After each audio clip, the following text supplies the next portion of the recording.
Saya tak nak ada kaitan dan sebut nama kawan dia. Tapi saya nak adik saya balik je.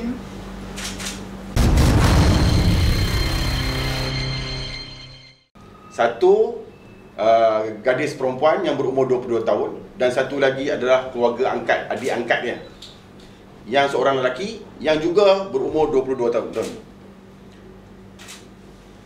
Dia telah, wanita yang kita syak sebagai ejen ni, sebelum ini menurut maklumat yang kita terima pernah ditahan di Macau kerana terlibat dalam aktiviti scam online.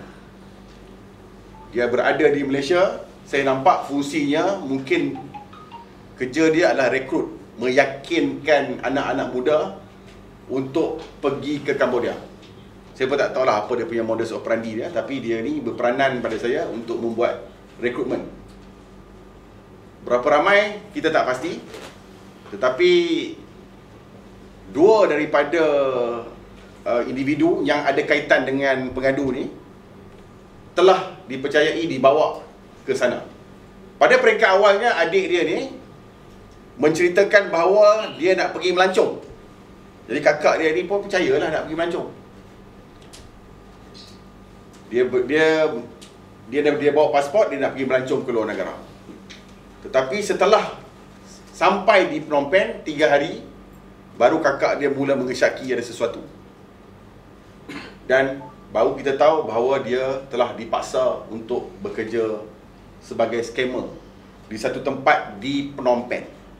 Sebenarnya bukan wanita ini saja ada, bukan gadis ini saja ada, ramai lagi rakyat Malaysia yang berada di sana. Dan yang menariknya, sebenarnya tim scam compound yang gadis ini duduk pernah sebelum ni, tempat yang dia duduk ni telah di-ambush oleh polis hasil daripada desakan MSO. Maknanya tempat dia ni, kumpulan dia ni, kita dah pernah selamatkan. Disebabkan kita dah masuk, mereka berpindah ke tempat yang lain. Ni bermakna dia dah relocate tempat lain. Tapi tak jauh daripada Bithule Cambodia, BETHULE Cambodia China First Hospital, tak jauh dari situ.